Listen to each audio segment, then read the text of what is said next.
Welcome to Beth's Happy Home. I'm going to be cooking a turkey today, and I thought I'd show you how to do it. It's very simple. I've seen people go through all kinds of rituals where they soak it in salt water for several days, or they have all kinds of elaborate preparations, and I've never felt like I needed to do that. It turns out great just cooking it in a roasting pan.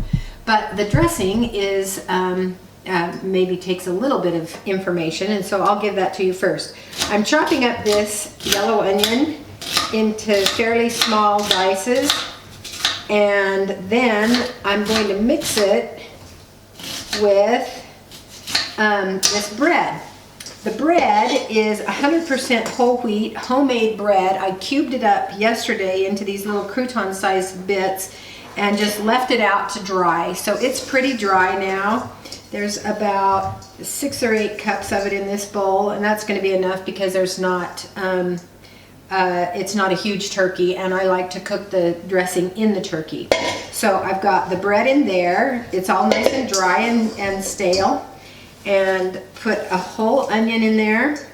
Now I have heard and I have had recipes where they cook sausage and they mix the sausage in with the stuffing, and I don't like to do that simply because it adds a source of major cholesterol and fat to a recipe that I think tastes wonderful without it. And I have inherited high cholesterol from my parents, and so I hate to add cholesterol and fat that I'm not going to really enjoy. If I'm going to have a big slug of high cholesterol food or meat, I would prefer to enjoy it in the form of a juicy grilled hamburger.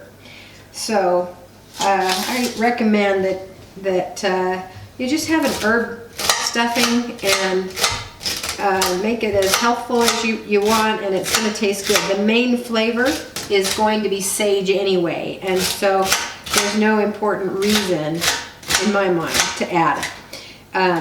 But to each his own, of course. If you want to cook some sausage and drain it and then put that into the dressing, it does give it kind of an old-fashioned flavor.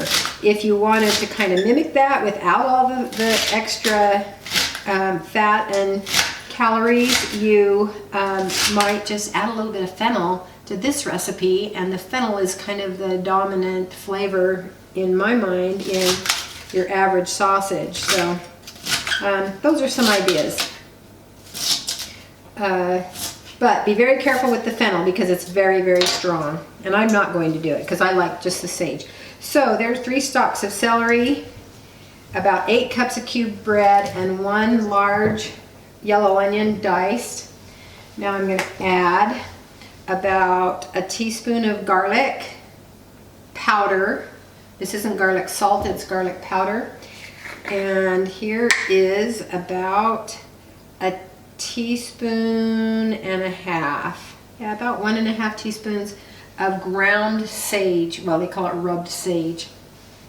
Very strong herb. So then I'll mix this all together. I'm not going to add any salt to this recipe because the turkey has been treated with a saline injection, and so the juices are already going to be salty, and so I don't want to add any more salt. That would make it too salty. The trick to the magic trick that makes it easy to cook a turkey and dressing perfectly every time is just a nice sturdy roasting pan. It doesn't have to be quite like this, but it does need to be built or made so that you can completely tent it in, and it will roast golden brown with this type of a pan. So the next stage, you need to come over to the sink. Okay, this is a 17-pound turkey. This is the Jennie-O brand, which is usually the least expensive one at the stores, but it has been injected with a saline solution, as I mentioned, and it has the little pop-up timer. So it's completely thawed. There's going to be quite a bit of liquid in here, and I'm going to just dump out take it out of its wrapper We'll let that drain in the other side of the sink for a minute. And then I'm going to open up this little clip. This little clip keeps the legs together so that they stay nice and moist. But you pull them out of there, you'll put them back in, so you don't need to detach it from around the tail. And remove the neck and the bag of giblets. So there's the gizzard right there, and the liver, which if I had a dog handy, I would give those to the dog, and I know that's horrifying to some of you old school people who love to make giblet gravy, but I don't like to make giblet gravy. I like to make just a different recipe for gravy, and I don't really enjoy the consistency of the giblets particularly, and so it's perfectly fine to give a dog a raw turkey neck. So as you saw, after I removed everything from the body cavity of this turkey, I rinsed it out with a little bit of warm water. Now I'm going to check the other end, see if there's anything stuffed in there, which it looks like there's not. So there's this is the secondary cavity that you can put stuffing in if you want to, if you have enough. So I cleaned the sink right before I opened the turkey, and so I've got this clean innards or opening in the turkey's body, and I'm just going to drop the stuffing in there. It's mixed up, but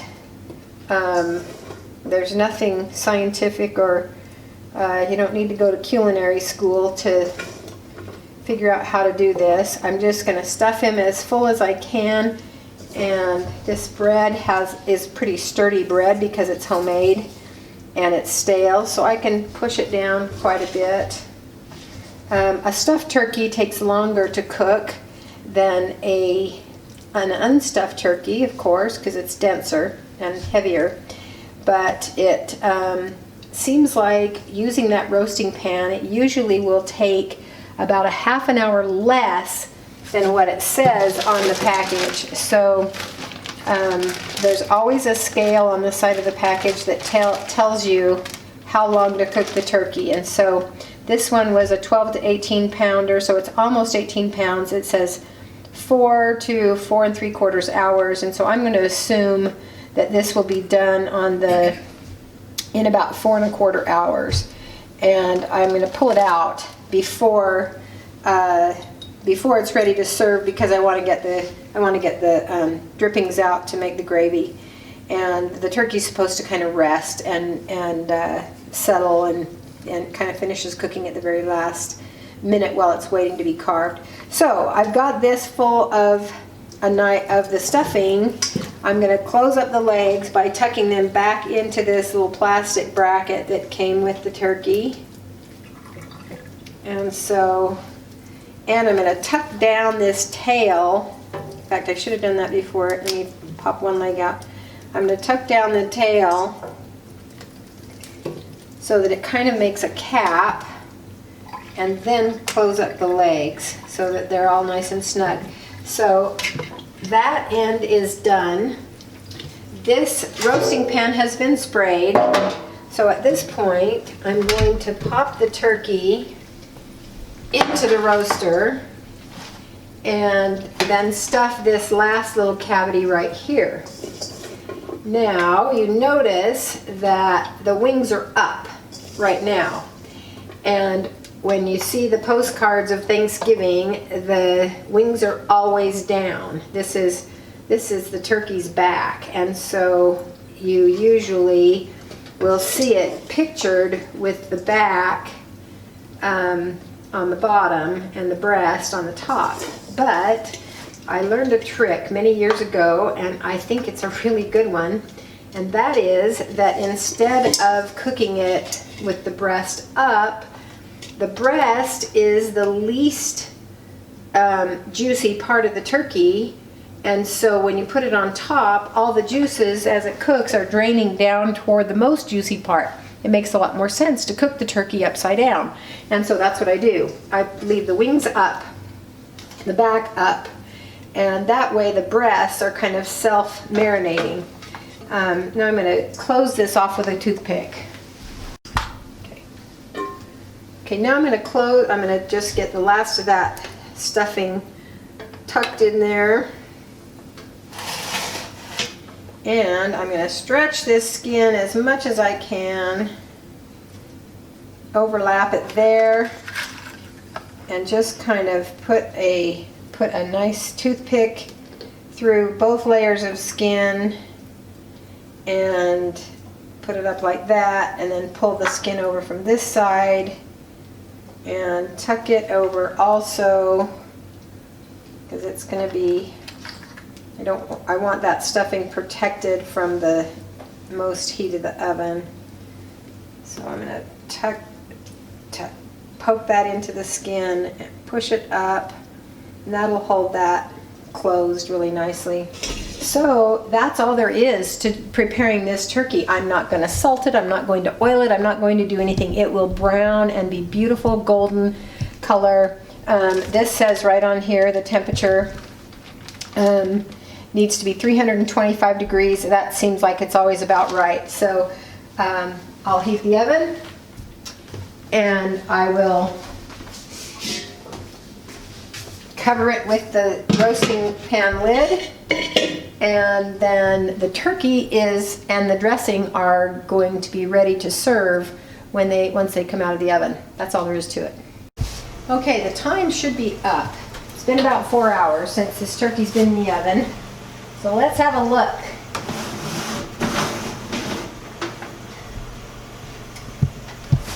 Ooh, he's a beauty. And he's a cooked beauty. There we go.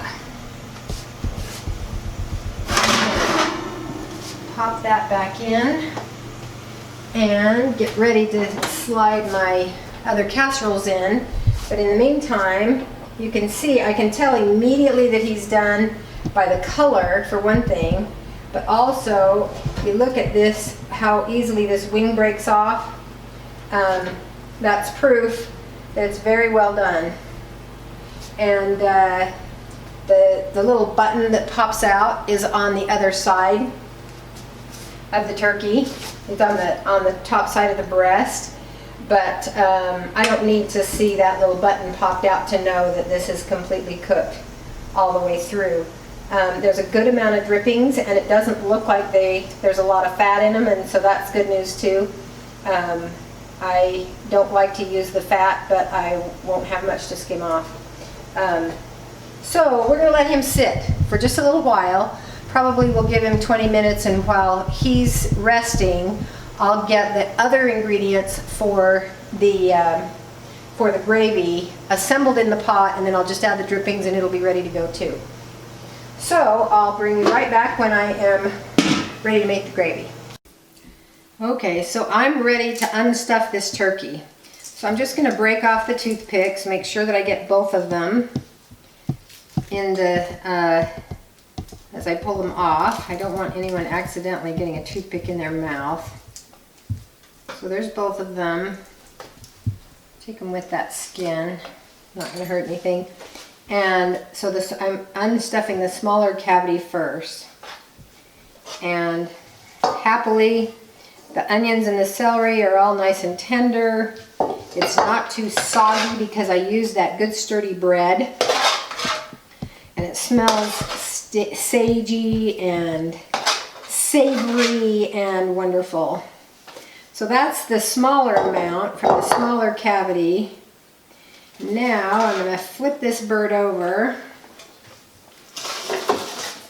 and he wants to fall apart. The one disadvantage to cooking him upside down is that you really can't put the whole bird on the table as a centerpiece like it has in the Hallmark cards, because when you maneuver him, he's going to come apart because he's super tender. So you can kind of see there's a leg that just slipped off, and we'll set that aside until I get him unstuffed, because I kind of want to keep him intact so I can tell what part is stuffing and what part is meat. And so I do it by just kind of digging it out of this opening right here.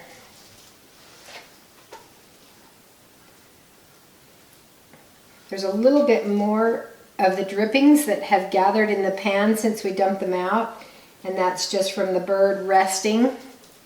And so before I serve the gravy, I'm going to stir those in too. I'm going to stir them into the gravy because you can't have too much gravy. You usually run out of gravy before you run out of leftovers, and that's always a sad day. So that's almost all of it. So you can see how many servings you get. This is, as I said, was a 17-pound bird, and I don't generally cook an additional container of the stuffing because I feel like that's about enough, and some people don't like it, and so there isn't as much demand for stuffing usually. If we're having a really large group, then I would, but there are only 4 of us eating tonight, so I didn't want to do any additional.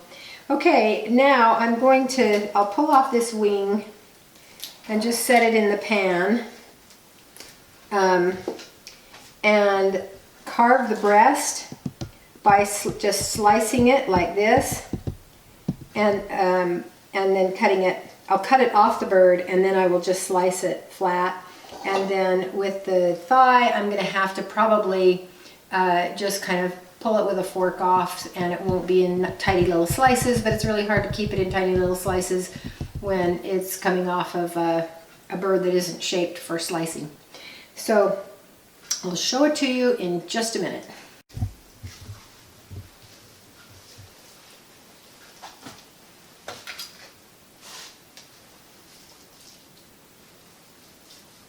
This is really tender and moist, perfectly cooked. I really recommend these covered roasters. They work so well.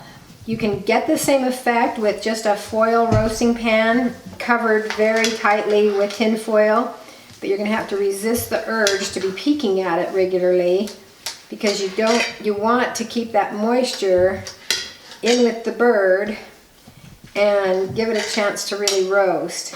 Now that's more than enough for those of us that are going to be eating tonight. So I think I don't know whether others are real fond of the dark meat. I am, personally. So I'm just going to pull some of this dark meat off. And everyone has their different preferences, of course.